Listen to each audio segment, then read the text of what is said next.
First part में मैंने आपको बता ही दिया कि मेरे साथ क्या हुआ था क्या नहीं हुआ था। बात सिर्फ मेरे हस्बैंड की नहीं थी, मेरे पापा की नहीं थी, लास्ट में मैंने अपनी अम्मा को भी खो दिया। और उसके बाद मैंने पूरी कहानी बताई है। आप पूरी वीडियो देखना और वीडियो को लाइक शेयर सब्सक्राइब ज़रूर करना। तो मेरी हालत उस टाइम बहुत ख़राब हो गई थी, मैं बहुत रोई है। आप लोग सोच भी नहीं सकते हो कि इस लड़की के साथ वैसा होता होगा तो उसके ऊपर क्या बीतती होगी।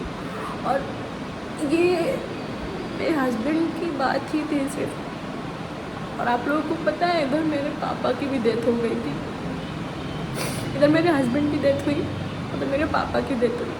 मेरे पापा की तबीयत ख़राब थी, मैंने अपनी बहन को बोला था कि तुम पापा को ले जाके एक बार टेस्ट करवा दो, उनकी तबीयत बहुत ख़राब है। तो वो टेस्ट वेस्ट करा के लेके आई। मेरे पापा को कोविड नहीं हुआ था, रिपोर्ट नेगेटिव आ गई, तो वो घर पे थे। और मैंने पापा से बात करने की कोशिश जब की, जब मेरे हस्बैंड हॉस्पिटल में ही थे, हॉस्पिटल से वो नहीं, हॉस्पिटल में नहीं थे जब उनकी डेथ हो गई थी, मैं घर पे जब आ गई थी तो मैंने बात करने की कोशिश की। तो पापा मेरे नहीं थे उस टाइम, मेरे घर मतलब पापा की डेथ हो चुकी थी। और इन लोगों ने बहाना किया कि पापा मंदिर के पास टहल रहे हैं। मेरे पापा की भी डेथ हो चुकी थी उस टाइम। आप सोचो कि 5 दिन के अंदर घर का दामाद भी चला गया और मेरे पापा भी। 25 अप्रैल को मेरे हस्बैंड की डेथ हुई और 30 अप्रैल को मेरे पापा की डेथ हुई।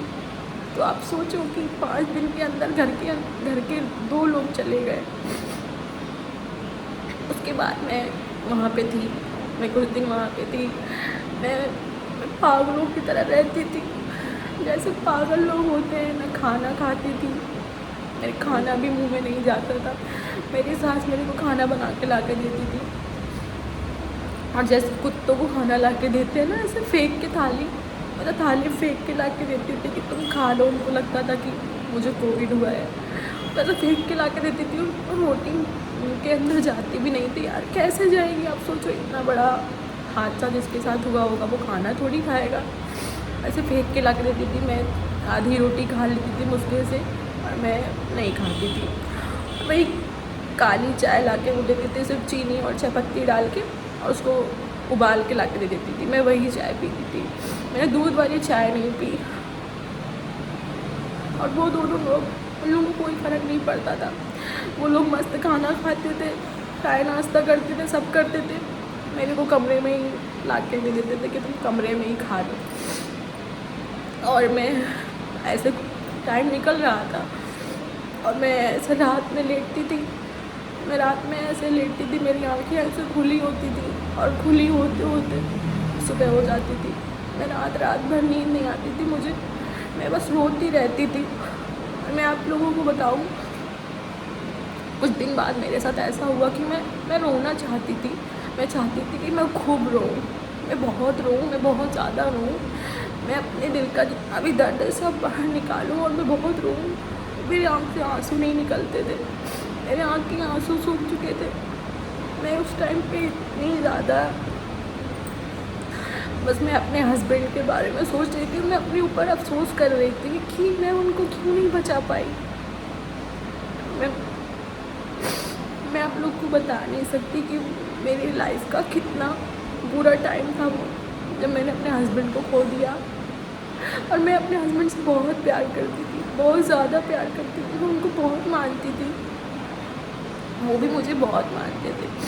और उनके अंदर गुस्सा थोड़ा ज़्यादा था। और उस टाइम पे मेरी भी एज कुछ ज़्यादा नहीं थी, मैं ओनली 25 ईयर की थी, 25 साल की थी मैं। और मेरे हस्बैंड की एज बस यही 31-32 साल की रही होगी। 31-32 साल के मेरे हस्बैंड थे। मैं उस टाइम पे 25 साल की थी और मेरा 3 साल का बेटा था। मेरी शादी बहुत जल्दी हो गई थी, जब मैं 19 की थी तभी मेरी शादी हो गई थी, तो बेटा भी जल्दी हो गया। और उसके बाद में फिर मैं वहाँ पे थी, मेरा बेटा था। मेरा बेटा बहुत परेशान था, उसको तो पता भी नहीं था कि उसके पापा नहीं है इस दुनिया में। वो नानी के घर पे ही रहता था, मैं मतलब मेरे पास नहीं आता था वो। और हम यहीं पे थे अपने ससुराल में ही। मेरे नानी का घर मेरे ससुराल से बहुत दूर नहीं है, पास ही में है। तो वो वहीं पे रहता था मम्मी के पास।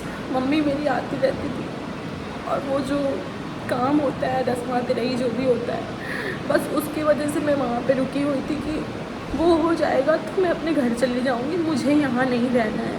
मुझे वो घर काट रहा था, मुझे वो कमरा काट रहा था जहाँ पे मैं रह रही थी। जब मैं कमरे को देखती थी तो मैं सोचती थी कि इस कमरे में मैं जब आती थी मैं अपने हस्बैंड के साथ रहती थी, वहीं पे हमारा उठना बैठना होता था। तो मैं जब कमरे को देखती थी तो मुझे अपने हस्बैंड की याद आती थी। मेरा बेटा एक रात में सो रहा था, वो डर भी गया था, वो पापा पापा करके रोने लगा, वो डर भी गया। उसके बाद जैसे तैसे करके टाइम बीता, उनका जो भी पूजा पाठ होती है मरने के बाद जिसकी, वो सब हुई। फिर मैंने अपने अम्मा को बोला कि मुझे घर आना है, मैं यहाँ पे नहीं रहूँगी। तो मेरे ससुराल वाले नहीं चाहते थे कि मैं जाऊँ। मेरे ससुराल वालों को लगता था कि मेरे पास बहुत पैसा है, मेरे हस्बैंड ने मुझे बहुत पैसा दे के रखा हुआ है। वो लोग नहीं चाहते थे कि मैं वहाँ से जाऊँ। उनको लगता था कि मैंने बहुत सारा पैसा रखा हुआ है और मैं सारा पैसा लेके अपने घर चली जाऊँगी। तो उस टाइम पे बहुत बवाल हुआ। मेरे ससुराल वाले मुझे आने नहीं देना चाह रहे थे। वो बोल रहे थे कि उन्होंने ऐसा सीधा बोला कि उन्होंने सीधा ऐसा बोला, पहले जब मेरे हस्बैंड की डेथ हुई तो मेरे ससुर ने बोला कि मैं अपने पोते को पढ़ाऊँगा और मैं उसको अपने पास रखूँगा, उसको कोई दिक्कत नहीं होने दूँगा और मेरे पास रहेगा वो। उस टाइम पर उन्होंने ऐसे बोला। और जब मैंने घर जाने की बात की तो मेरे ससुर ने बोला कि तुम घर नहीं जाओगी। उन्होंने बहुत सारे बहाने किए कि मतलब अभी उनकी अस्थि लेके जानी है तो तुम्हें उसमें जाना पड़ेगा और उसमें रुद्र का भी काम लगेगा। मेरी दादी ने बोला कि जब तक बच्चा 5 साल का नहीं होता है तब तक आग नहीं देते बच्चे। मेरे बाबू ने भी आग नहीं दिया था अपने पापा को, क्योंकि वो 5 साल का नहीं था।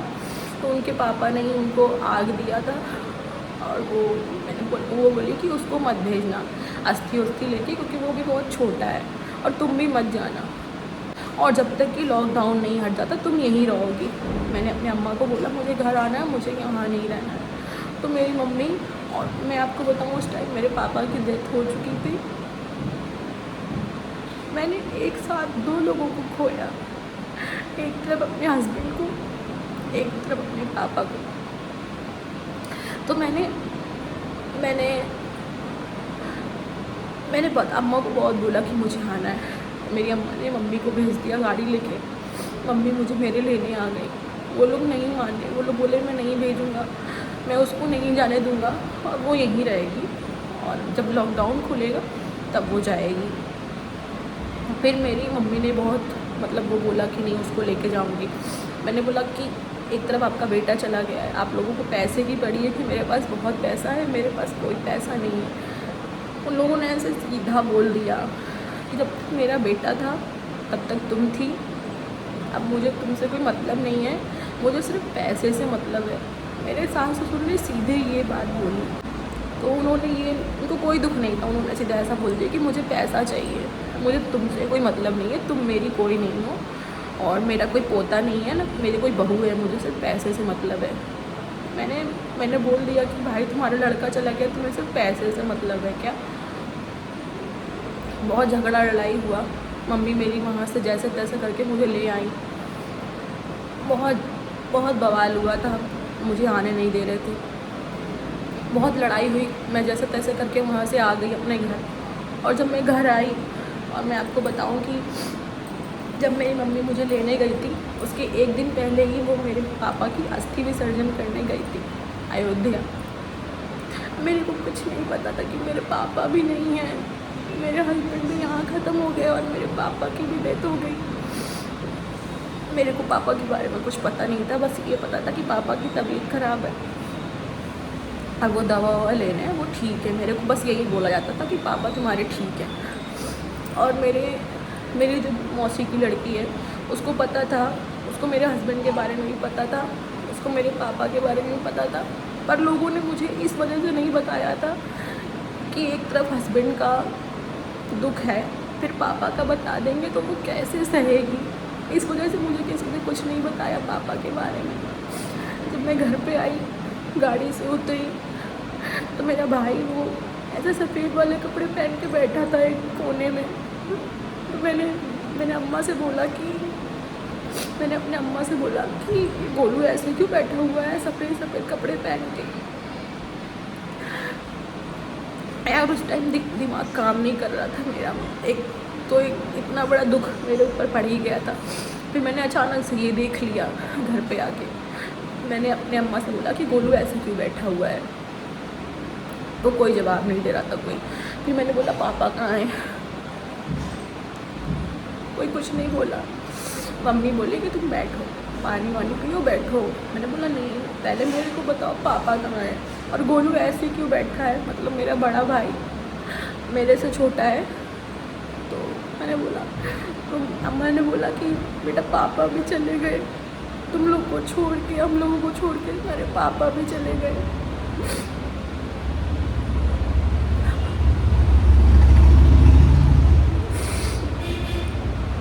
आप लोग सोच भी नहीं सकते कि उस टाइम मेरे ऊपर क्या बीत रही थी, मेरे घर वालों के ऊपर क्या बीत रही थी। एक तरफ मैंने अपना पति खो दिया और दूसरी तरफ मैंने अपने पापा को खो दिया। और आप लोग समझ सकते हैं कि पापा एक लड़की के लिए क्या होते हैं। मेरे पापा थे वो भी मुझे छोड़ के चले गए। इतना बड़ा दुख मेरे घर पे पड़ा हुआ था कि मेरे हस्बैंड भी नहीं रह गए और मेरे पापा भी नहीं रह गए और सिर्फ 5 दिन के अंदर 2 लोग चले गए। मैंने 2 लोगों को खो दिया।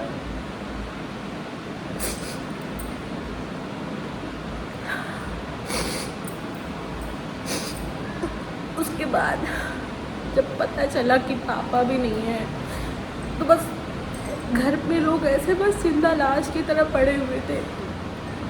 2 लोग चले गए थे। अब सबके पास रोने के अलावा कुछ नहीं बचा था। मैं बहुत रोती थी, मैं एक चीज़ सोच के रोती थी। मैंने अपनी ज़िंदगी के 7 साल अपने हस्बैंड के साथ बिताए थे। 2016 में मेरी शादी हुई थी और 2021 में मेरे हस्बैंड की डेथ हुई थी। मैंने 6-7 साल उनके साथ बिताए। मुझे सारी चीज़ें याद आती थी। यार मेरी लाइफ कितनी अच्छी चल रही थी, सब कुछ अच्छा हो रहा था, मेरे बेटे का एडमिशन होने वाला था। सब बिखर गया, सब टूट गया। जो कुछ भी सोच के रखा था सब टूट गया। मेरे हस्बैंड ने ज़मीन ली थी, ज़मीन लेने वाले थे वो गाड़ी भी लेने वाले थे। मतलब बहुत अच्छा सब कुछ चल रहा था। उसके बाद में फिर मैं घर पे रहने लगी और बताया आप लोगों को मेरे हस्बैंड की जब डेथ हुई, जब वो ख़त्म हो गए और जब मैं अपने घर आ गई तो मेरी सास ने बताया, बोला कि मेरी सास ने मुझे और मेरी मम्मी को बोला कि ये दोनों माँ बेटी ने मिल के मेरे बेटे को मार दिया। मेरा बेटा इन दोनों की वजह से मर गया। अब उनको क्या पता कि मैं हॉस्पिटल में अपने हस्बैंड को लेकर कैसे पागलों की तरह घूम रही थी कि उनकी जान बच जाए, मैं उनको बचा लूँ। पर जब जिसका जाने का टाइम लिखा होता है उसको कोई नहीं बचा सकता। अब उसमें नाम मेरा आ गया कि मैंने अपने हस्बैंड को मार दिया। कोई बेबी, कोई वाइफ अपने हस्बैंड को मार सकती है क्या? जब मैं पागलों की तरह वहाँ घूम रही थी, मेरे साथ कोई नहीं था, कोई नहीं आया था उस टाइम पे कि मैं तुम्हारे साथ हूँ। मेरे नानी के घर वाले बोले कि मैं तुम्हारे साथ हूँ, पर कोई आया नहीं। सबने बोला पर कोई नहीं आया। मैं वहाँ अकेले थी, अपने हस्बैंड को लेके मैं वहाँ अकेले पड़ी थी, सिर्फ उनके पापा थे। उसके बाद मैं रोती थी, गाती थी। सब ज़िंदगी धीरे धीरे कट रही थी जैसे तैसे करके। मेरी सास ने उसी टाइम पे जब मेरे हस्बैंड की डेथ हुई, पागलों की तरह घर में रहने लगी। मैं हंसना भूल गई। मैं इतना हंसती थी, मैं हर बात पे हंसती थी। पता है मैं इस तरह की लड़की थी। मैं हंसना भूल गई, मैं पागलों की तरह रहती थी, इधर उधर कहीं भी बैठी रहती थी। बस मैं पापा को और अपने हस्बैंड को याद कर करके रोती रहती थी। मेरी दादी, मेरी अम्मा की भी बहुत बुरी हालत थी, वो अपने बेटे को याद कर करके रोती रहती थी। मेरी मम्मी की हालत बहुत ख़राब थी। सब घर में रो रहे थे। मेरे घर का माहौल उस टाइम पे बहुत ख़राब हो गया था, सब लोग रो रहे थे। उसके बाद कुछ दिन बीता उसके बाद उसके बाद फिर मेरी आँख में थोड़ी प्रॉब्लम हो गई क्योंकि मैं बहुत रोती थी।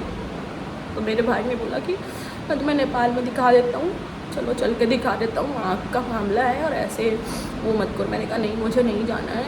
मैं गई तो डॉक्टर ने मेरी आँख देखी, मेरी आँख से अचानक से पानी आने लगता था। जब मैं ऐसे लेटी रहती थी या मैं ऐसे नॉर्मल बैठी भी रहती थी तो मेरी आँख से अचानक से पानी आने लगता था। मैं नेपाल गई, वहाँ मैंने डॉक्टर को दिखाया। डॉक्टर ने बोला कि आपको रोना नहीं है और अगर आपने रोया तो फिर आपको चश्मा भी लग सकता है, आप रोती बहुत ज़्यादा है, डॉक्टर ने बोला।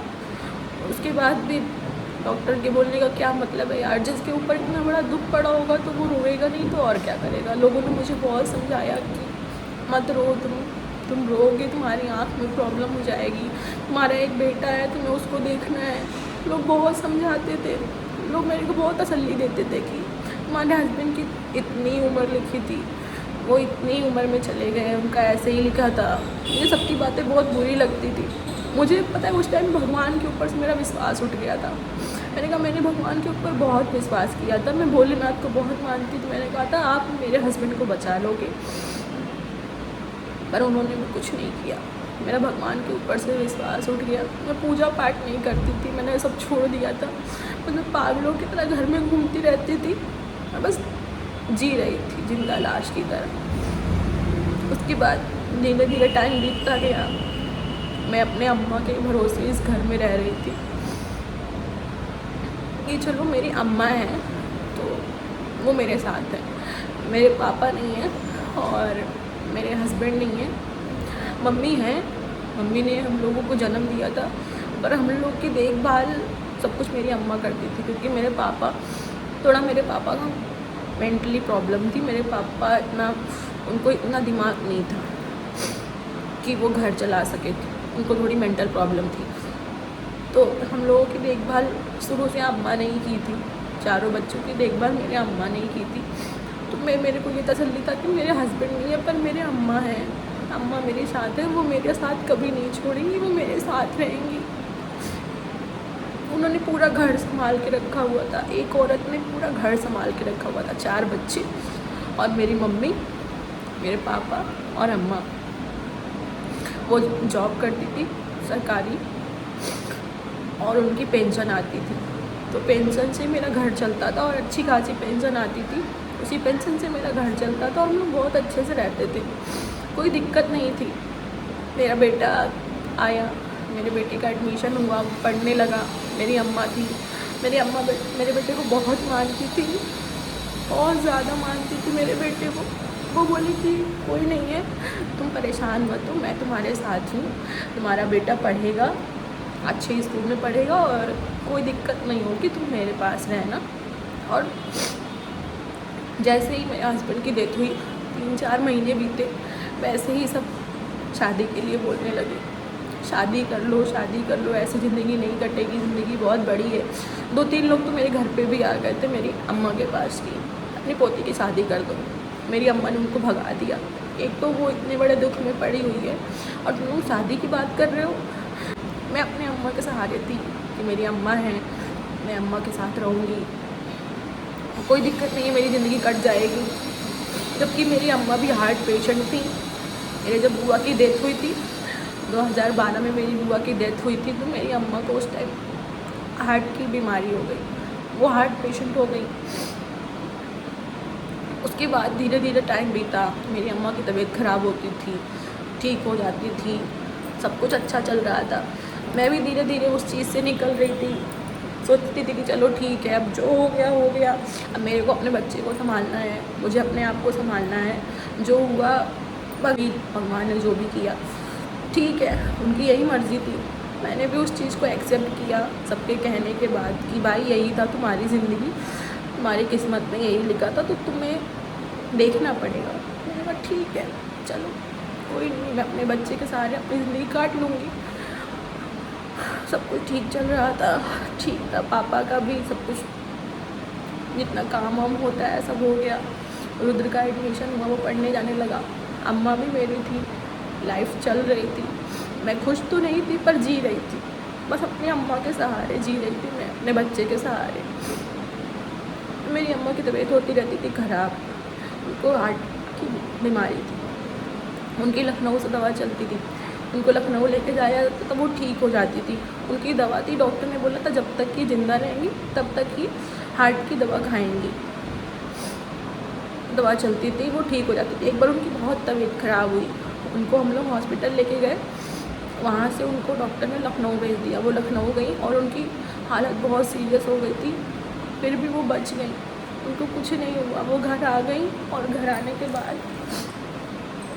के बाद वो कुछ दिन बाद वो सही हो। और उसके बाद फिर क्या हुआ, मेरी छोटी वाली बहन की शादी फिक्स हो गई। अम्मा ने बोला कि अंशु की शादी कर देते हैं, ठीक है। मेरा क्या भरोसा है, मेरी तबीयत ख़राब रहती है, मैं कब चली जाऊँ, वो ऐसा करके बोलती रहती थी। उन्होंने बोला कि इसकी शादी कर देते हैं और मेरी बहन की शादी फिक्स हो गई। अभी मैंने वो भी वीडियो डाली हुई थी, शादी की वीडियो भी मैंने डाली हुई है और मेरे चैनल पे शादी की वीडियो तो नहीं पड़ी है पर उससे रिलेटेड वीडियो कुछ मेकअप का जो है, मैंने उसका ब्राइडल किट ख़रीदा था तो वो मैंने डाला हुआ है। उसकी शादी फिक्स हुई, सब लोग बहुत खुश हुए कि घर में कोई शादी पड़ रही है। और घर की छोटी बेटी है, मेरी बहन मेरे से छोटी है, मेरा भाई मेरे से छोटा है। वो सबसे छोटी थी घर में और एक छोटा भाई है, मतलब पहले मैं हूँ, उसके बाद मेरा भाई है, उसके बाद मेरी बहन है, उसके बाद एक और छोटा भाई है। तो घर की छोटी बेटी की शादी हो रही है, सब बहुत खुश हैं। शादी भी फिक्स हो गई, शादी भी हो गई अच्छे से, सब कुछ अच्छे से निकल गया। मेरी अम्मा की तबीयत ख़राब थी, वो ज़्यादा अच्छी नहीं थी, उनकी तबीयत ख़राब ही थी, बट फिर भी वो शादी उन्होंने ठान ली थी, करनी ही थी शादी। उसकी शादी हो गई, वो अपने ससुराल चली गई। जैसे वो ससुराल गई, मेरी अम्मा की तबीयत बिगड़ती जा रही थी। वो उनकी स्थिति ख़राब हो रही थी, उनकी तबीयत ख़राब हो रही थी। मैं यहीं पे थी, अपनी अम्मा की देखभाल करती थी, अम्मा के साथ में रहती थी हमेशा, सुबह शाम दोपहर हमेशा अम्मा के साथ। फिर क्या हुआ, वो अपने ससुराल चली गई। फिर उसको लेके आना था, उसकी पहली विदाई थी, तो अम्मा ने बोला कि उसको लेने चलते हैं। अब हम लोग उसको लेने के लिए निकले और अम्मा की उस दिन तबीयत थोड़ी ठीक नहीं थी। उनको क्या हो गया था कि उनके सीने में बलगम जम गया था। उनको सर्दी होती थी तो उनका जो वो बलगम होता था ना, वो निकल नहीं पाता था, तो वो सीने में जम गया था। डॉक्टर ने बोला था कि एक मशीन आती है जिससे वो निकल जाता है, उसको आप 1 हफ़्ता लगाओ तो वो सारा जितना अंदर जमा हुआ है वो सब निकल जाएगा। पर मेरी दादी नहीं लगाती थी, वो बोलती थी मैं ये मशीन नहीं लगाऊंगी और वो ठीक हो जाएगा। उनकी हालत ख़राब हो गई थी, मतलब उनकी तबीयत ठीक नहीं थी, लेकिन वो ऐसे बोलती थी कि मैं ठीक हूँ, मैं अंशु को लेने जाऊँगी। हम लोग निकले, उनकी तबीयत ख़राब थी जिस टाइम वो निकली थी, पर इतनी ख़राब नहीं थी। हाँ, ये था कि उनको थोड़ी सी दिक्कत हो रही थी, सीने में उनको जो बलगम जमा हो था, तो वो जब खांस रही थी तो उनको दिक्कत हो रही थी। तो हम लोग निकले घर से जाने के लिए। रास्ते में हम लोग निकले ही थे, रास्ते में हम लोग जब पहुँचे, उसका ससुराल लखनऊ के आगे रायबरेली में पड़ता है, तो हम लोग वहाँ जा रहे थे। जैसे ही हम लोग आधे रास्ते पहुँचे, दादी की हालत बहुत ज़्यादा ख़राब हो गई, उनको सांस लेने में दिक्कत होने लगी। और जब से वो घर से निकली थी, उन्होंने कुछ खाया भी नहीं था। वो 1 बॉटल पानी, वो थोड़ा थोड़ा करके पानी पीती रहती थी। मेरे को बोलती थी मेरा पीठ सहलाओ, मेरे को सांस लेने में दिक्कत हो रही, मेरा पीठ सहलाओ।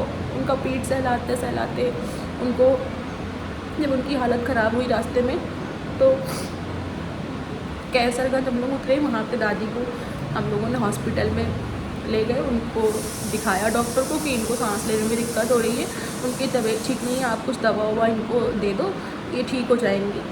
उनको लेके गए, उनको दवा ववा दिए डॉक्टर। उनकी हालत ठीक नहीं थी, हालत बिगड़ रही थी।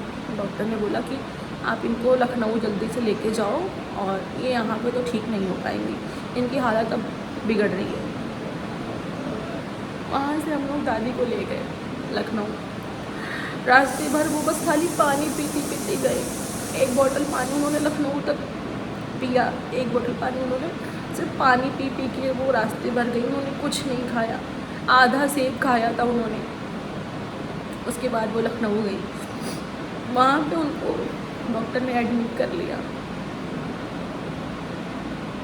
पहले उनको ऑक्सीजन पे रखा हुआ था, फिर उन्होंने बोला कि इनको आईसीयू में एडमिट करना पड़ेगा, उनकी हालत बहुत ख़राब हो गई है।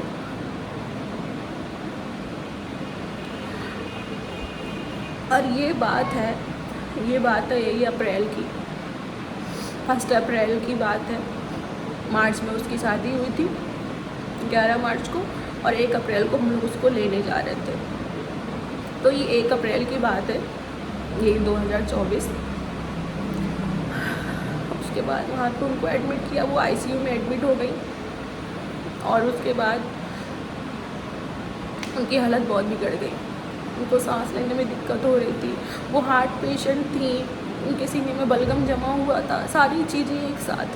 डॉक्टर ने बोला वो एक तो एज उनकी है, वो 70+ की थी, उनकी एज है, इतनी सारी दवाई उनको चढ़ रही है, उनकी बॉडी नहीं झेल पा रही है। तो उन्होंने बोल दिया कि अभी इनका सिर्फ 5% चांस है बचने का। मैं वहाँ पे अकेली थी, मैंने अपने भाई को भेज दिया कि तुम जाओ बहन को ले आओ, और मैं यहाँ पे अम्मा के साथ रुकती हूँ। मैं वहाँ पे अकेली थी, मेरे साथ कोई नहीं था।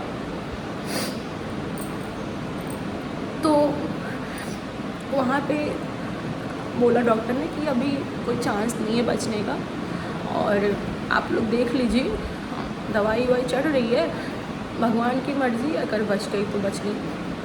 कोई मतलब नहीं था, बस दवा चढ़ रही थी और सांसें चल रही थी। मैंने अपने हस्बैंड को देखा, मैं उनकी शक्ल नहीं देख पाई थी। वैसे मेरे को नहीं पता कि उनकी मिट्टी कब हुई, उनको कब, मैं नहीं देख पाई ना। मैं अपने पापा की शक्ल देख पाई। मैं अपने अम्मा के साथ में थी, मैं अपने अम्मा के पास गई तो उस टाइम पे वो गले का चेन में निकाल रहे थे डॉक्टर। उनका एक्सरे सीने का पता नहीं क्या क्या टेस्ट वेस्ट करना था, तो उन्होंने अपने कान का निकाला, डॉक्टर ने निकाला, मेरे को दिया। तो वो बोल रही हैं, दादी बोल रही है कि मेरे कान का कौन निकाल रहा है टप्स। मैंने अपने अम्मा को बोला कि मैं खड़ी हूँ, मैं ले रही हूँ तुम्हारे कान वान का। तो अम्मा ने बोला कि ठीक है बेटा, इसको अच्छे से रख लेना, ठीक है। मैंने कहा ठीक है, मैं अच्छे से रख लूँगी। बस उसी टाइम मैंने अम्मा से पहली बार बात की, फर्स्ट बार। तो मैंने बोला तुम ठीक हो? वो बोली मैं ठीक हूँ, तुम जाओ बेटा, मैं ठीक हूँ, ठीक है। मैंने कहा ठीक है। मेरे को तसल्ली हुई कि अम्मा ठीक है, इनकी दवाई चल रही है। भले ही डॉक्टर ने ऐसा बोल के रखा था कि, मतलब वो चीज़ डॉक्टर ने बाद में बोली थी कि बस 5% 2%, पहले 5% बोला, फिर 2% बोला। तो इंसान का उम्मीद है ना, थोड़ी रहती है कि भाई अभी तो है ना, 2% है। मेरे को ये नहीं पता था कि भाई कि 2% होता है तो इंसान नहीं बचेगा। ये चीज़ तो दिमाग में आती ही नहीं है। मेरे दिमाग में बस ये चीज़ थी कि ये अम्मा ठीक है, उन्होंने मेरे से बात की है, वो ठीक है। फिर मेरे को डॉक्टर ने बुलाया, आईसीयू में मैं गई, मैंने देखा उनको CPR दे रहे थे मेरे सामने। मैं ऐसे खड़ी होकर अपनी अम्मा को देख रही थी कि उनको ऐसे इतना ज़ोर से उनके सीने को दबा रहे थे सब। मैंने ये चीज़ टीवी में देखी थी, सामने कभी नहीं देखा था मैंने सामने देखा।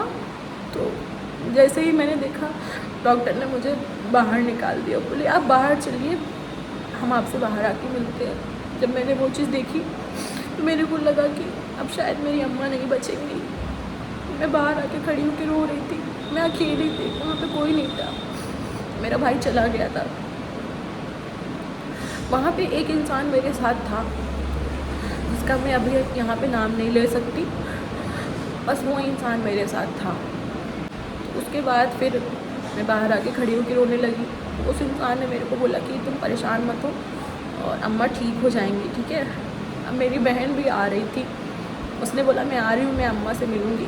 मैंने उसको नहीं आने दिया, वो आई, मेरे से मिली, मैं रो रही थी। और उस टाइम पे क्या हुआ था, डॉक्टर ने बोला कि अब कोई चांस नहीं है। शाम का टाइम था, उनको हम लोगों ने एडमिट किया था सुबह 9 बजे, और सुबह 9 बजे नहीं एडमिट किया था दोपहर के 1:30 बजे। शाम को 6 बजे उनकी डेथ हो गई। डॉक्टर ने बोला कि 1% चांस है। फिर से बुलाया, बोला कि सांसें चल रही हैं, 1% चांस है, भगवान से दुआ करिए, अभी और कुछ कर नहीं सकते। हमारे हाथ में जो था हमने सब कर दिया। फिर उसके बाद पता चला, डॉक्टर का कॉल आया कि आइए आप लोग ऊपर। हम लोग गए, मेरे को अंदर नहीं जाने दिया। मैं 2 बार अंदर गई थी, तीसरी बार मेरे को अंदर नहीं जाने दिया। फिर मैं बाहर बैठी हुई थी, मेरे को पता चला कि मेरी अम्मा की डेथ हो गई। शाम को 6 बजे ही उनकी डेथ हो गई थी, पर मेरे को 9 बजे रात में पता चला कि उनकी डेथ हो गई। वो भी मुझे छोड़ के चली गई। मैंने जिस तरह से अपने आप को संभाला, मतलब एक यार एक होता है ना कि कोई साथ में होता है। वो भले ही मेरी माँ नहीं थी, वो भले ही मेरी अम्मा थी, मेरी दादी थी, हम लोग दादी को अम्मा ही बोलते हैं। वो भले ही मेरी अम्मा थी पर वो मेरी माँ के समान थी। उन्होंने मुझे माँ जैसा पाला था। हम चारों भाई बहन, होता है ना माँ पैदा करती है पर पालने वाले से ज़्यादा मोहब्बत होती है, वो तो फिर अम्मा थी। वैसे भी अम्मा लोगों को अपने पोती पोता से बहुत प्यार होता है, तो हम लोग ना एकदम उनके जिगर का टुकड़ा थे अपनी अम्मा के। बहुत मानती थी वो हम लोगों को। तो ऐसा हुआ, अम्मा की डेथ हो गई, सब कुछ ख़त्म हो गया। मेरी बहन आ रही थी, मैंने उसको नहीं आने दिया। वो लखनऊ भी आ गई। उसने ज़िद की कि मैं अम्मा से मिलने जाऊंगी, ठीक है। मैंने उसको नहीं आने दिया। मैंने उसको बोला कि वो अंदर नहीं जानी चाहिए, अगर उसने अम्मा को ऐसी हालत में देख लिया तो वो बर्दाश्त नहीं कर पाएगी। मैंने उस टाइम, मेरे को भगवान ने इतनी हिम्मत दे दी कि मेरे अंदर इतनी हिम्मत आ गई, मैंने छुपाया उससे। जबकि मैं ना उस तरह की लड़की नहीं थी, और मेरी बहन उस तरह की लड़की थी कि वो बर्दाश्त कर लेती थी, वो सब चीज़ें सह लेती थी। वो बहुत ही मतलब मजबूत दिल की थी और मैं बहुत ही कमज़ोर दिल की। मेरे अंदर पता नहीं कहाँ से इतनी हिम्मत आई, मैंने अपनी बहन को अंदर नहीं जाने दिया। मैंने बोला तुम अंदर मत जाओ, ठीक है, अम्मा ठीक है, हमारी बात हो गई है, तुम अंदर मत जाओ, अम्मा ठीक है। तो ठीक है, उसको थोड़ा बहुत ऐसा लगा कि जब अम्मा नहीं है, जब अम्मा हैं तो अम्मा को क्यों देखने नहीं जाने दिया। फिर मैंने अपने भाई से बोला, अपने भाई को मैंने बता दिया कि अब अम्मा नहीं है, अम्मा चली गई है हम को छोड़ के, और तुम अंशु को मत बताना, तुम अंशु को लेके घर जाओ। अंशु को नहीं बताना, अंशु को पता नहीं चलना चाहिए। मैंने उसको भेज दिया। फिर मैं और जो मेरे साथ में एक लोग थे, वो जब नीचे आए मेरे को बोले कि मैं अम्मा को लेके आ रहा हूँ और तुम नीचे वेट करो। मैं नीचे खड़ी थी, अपनी बहन को भेज दिया घर के लिए, मतलब यहाँ आने के लिए। उसकी पहले विदाई थी, वो ससुराल से मायके आ रही थी।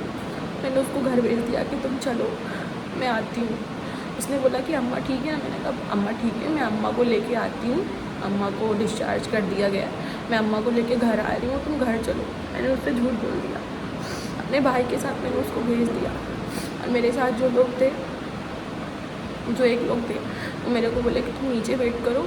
और मेरे भाई का एक दोस्त था, मैंने उसको रोक लिया था कि तुम मेरे साथ रहो, मैं अकेली हूँ यहाँ पे, कोई है नहीं। तो वो मेरे साथ रुक गया, मेरे भाई का दोस्त है। उसके बाद में फिर वो भी उसको, मेरी बहन को लेने गया था। उसके बाद फिर बोले कि तुम नीचे रहो, मैं अम्मा को लेके आता हूँ, फिर हम लोग अम्मा को लेके चलेंगे। मेरे अंदर इतनी हिम्मत पता नहीं कहाँ से आई, पता नहीं कहाँ से भगवान ने मेरे अंदर इतनी हिम्मत डाल दी। क्योंकि मैंने देखा है ना, मैंने दो लोगों को अपने सामने जाते हुए देखा, इतना दुख मैंने पहले ही सहा। तो भगवान ने मेरे अंदर बहुत हिम्मत डाल दी। मैं बाहर खड़ी थी, धक धक हो रहा था कि अम्मा नहीं है अभी तो। फिर उसके बाद अम्मा को लेके आए, ऐसे स्ट्रेचर पे लेटा के, फिर ला के सामने जैसे ही खड़ा किया, उन्होंने बोला, जो वहाँ के वार्ड बॉय होते हैं, बोले कि ये लीजिए आपकी बॉडी। मैंने बोला मेरी अम्मा को बॉडी मत बोलो, वो मेरी अम्मा है, उनको बॉडी नहीं बोलो। जैसे मैंने सामने ऐसे अपनी अम्मा को देखा, मेरे पैर के पास से ज़मीन हट गई, मुझे चक्कर आ गया। मैंने अपने आप को संभाला, मैं बहुत रोई, मैं अपने अम्मा को पकड़ के बहुत रोई। फिर मेरे को बोले कि एक काम करते हैं, आप अलग गाड़ी से चले जाओ और हम अम्मा को लेके आते हैं। उन्होंने ऐसे बोला कि जो मेरे साथ में, तो उन्होंने बोला कि आप अलग गाड़ी से चले जाओ, गाड़ी बुक कर देते हैं, आप गाड़ी से जाओ, मैं अम्मा को एम्बुलेंस में लेके आता हूँ।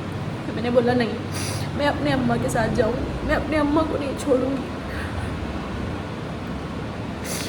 मैं दूसरी बार एम्बुलेंस में बैठी अपनी अम्मा के साथ। मैंने बोला एक ऐसे कुछ उसके अंदर कुछ ऐसा बॉक्स जैसा होता है जिसकी वजह से बॉडी ठंडी रहती है, उसमें अम्मा को डाल दिया। मैंने पूछा मेरी अम्मा को इस बॉक्स के अंदर क्यों डाल रहे हो?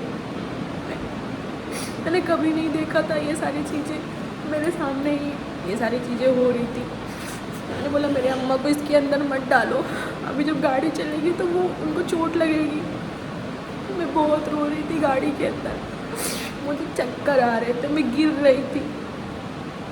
जब मैं सीढ़ी से उतर के नीचे आ रही थी हॉस्पिटल से, तब भी मुझे चक्कर आ रहा था। मेरे भाई का जो दोस्त था उसने मेरे को संभाला, उसने बोला कि दीदी अपने आप को संभालो और आपको बहुत हिम्मत करनी पड़ेगी, अभी घर पे भी जाके आपको सबको बताना है, आप हिम्मत करो। फिर मैं अपनी अम्मा को लेके आई एम्बुलेंस में। मेरी बहन यहाँ से फ़ोन कर रही है। होता है ना, इंसान को पता चल जाता है अंदर से कि कुछ तो हो रहा है, कुछ तो बुरा होने वाला है, इंसान को पता चल जाता है। मेरी बहन बार बार फ़ोन कर रही है, अभी तक तुम लोग आए नहीं, अम्मा ठीक है, अम्मा से बात करवाओ। मैंने कहा अम्मा बात नहीं कर पाएंगी, अम्मा सो रही हैं। मैंने उसको बहाना किया, मैंने बात नहीं करवाया उसको, मैं कैसे बात करवाती। उसके बाद मैं गाड़ी में अम्मा को लेके आई। मेरी बहन की गाड़ी पहले पहुंची और रास्ते में मैंने अपनी मौसी की लड़की, उसकी शादी गुजरात में हुई है, उसको मैंने बताया कि मेरी अम्मा नहीं है, मेरी अम्मा की डेथ हो चुकी है और वो चली गई है हम लोग को छोड़ के। मैंने अपने बड़े पापा को बताया, मम्मी को नहीं पता था, मम्मी को नहीं पता था। और मेरी मौसी इस टाइम यहाँ पे आई हुई थी, मेरी बड़ी मौसी तो मेरे घर पे ही थी। ये गाड़ी आई, मेरी बहन बाहर आई, वो देखी कि एम्बुलेंस आई है, वो समझ गई कि अम्मा नहीं है, अम्मा इस दुनिया में नहीं है। जैसे ही गाड़ी से बाहर अम्मा को निकाला गया, सड़क पे बैठ के रोने लगी। उसको सब लोगों ने संभाला, अंदर लेके आए। फिर अम्मा को पकड़ पकड़ के रात भर सब बहुत रोए, मतलब कि हम लोगों की ज़िंदगी तबाह हो गई यार। मतलब कोई नहीं था, हस्बैंड नहीं थे, पापा नहीं थे, मम्मी थी। मम्मी भी मेरी अम्मा के ही सहारे पे ही जी रही थी, सब अम्मा के सहारे जी रहे थे। पर हम लोगों का सब कुछ बिखर गया, हम लोगों की लाइफ में कुछ नहीं बचा रह गया, सब ख़त्म। उनका काम वाम हुआ, जो भी कुछ होता है सब हुआ। मैंने अपने सामने जाते हुए देखा 3 लोगों को, हस्बैंड चले गए, पापा चले गए, फिर अम्मा भी चली गई, कोई नहीं रह गया। एक होता है ना, अम्मा मेरी बचपन से हम लोगों को हर चीज़ में सपोर्ट करती थी, पढ़ाया लिखाया, बड़ा किया, शादी की, तो अम्मा ही सब कुछ थी हम लोगों के लिए। अब वो भी नहीं रह गए, वो भी इस दुनिया से चली गई हम लोगों को छोड़ के। और अब मेरी लाइफ ऐसी हो गई है कि मैं बस अब जी रही। लोग मेरे ऊपर बहुत सारा दबाव बना रहे हैं शादी करने का, शादी कर लो, कब तक ऐसे पड़ी रहेगी। होता है ना, जब एक इंसान का हाथ सर से उठता है ना, तो यही हालत होती है। और अभी मेरे साथ ऐसा ही हो रहा है। अभी मेरे साथ कोई नहीं है, जो एक सपोर्ट सिस्टम था वो तो भगवान ने छीन लिया। तो बस मैं अपने बच्चे को लेके अपनी ज़िंदगी काट रही हूँ, जैसे तैसे मेरी ज़िंदगी कट रही है। अब मेरे को नहीं पता कि मैं कैसे जी रही हूँ, बस मेरी ज़िंदगी कट रही है। मेरे साथ लोग अच्छा भी नहीं कर रहे हैं। होता है ना, जब बुरा टाइम आता है ना, तो अपने भी साथ नहीं देते हैं। तो बस मैं ये, जब मेरे हस्बैंड की डेथ हुई थी, जब मेरी अम्मा ख़त्म हुई थी, तो मुझे लगा कि मुझे भी मर जाना चाहिए। और सब लोग बोले नहीं, तुम्हारा बेटा है, मैं अपने बेटे को देखना है, मैं बस अपने बेटे के लिए जी रही हूँ। मुझे आप लोगों के साथ यही शेयर करना था कि मैं क्या थी और क्या से क्या हो गई और मेरी लाइफ में क्या हो गया, कितनी सारी चीज़ें मेरी लाइफ में चेंज हुई, वो बस मेरे महादेव जानते हैं। मैं उनके सहारे जी रही हूँ। मैंने सोचा मुझे आप लोगों को अपने बारे में बताना चाहिए। मैं इतने दिन से नहीं थी यूट्यूब पे, मैं एक्टिव नहीं थी, मेरे साथ इतनी सारी चीज़ें चल रही थी। आप लोगों को मेरी वीडियो कैसी लगी आप लोग ज़रूर बताना, कमेंट करना और मेरे चैनल को सब्सक्राइब कर लेना। और अब मैं वीडियो डालती रहूँगी, ब्लॉग डालूँगी। मैंने ब्लॉग नहीं डाला 2-3 दिन, मेरे साथ कुछ प्रॉब्लम हो गई थी, तो कुछ पर्सनल प्रॉब्लम थी जो मैं यहाँ पे नहीं बता सकती। बताया मैंने ना, मेरे साथ बहुत सारी चीज़ें चल रही हैं। जब से अम्मा ख़त्म हुई हैं तब से बस मैं जी रही हूँ। वो सारी चीज़ें मैं बाद में आपसे शेयर करूँगी। तब तक के लिए मेरे चैनल को सब्सक्राइब करिएगा, वीडियो को लाइक करना और कमेंट ज़रूर करना।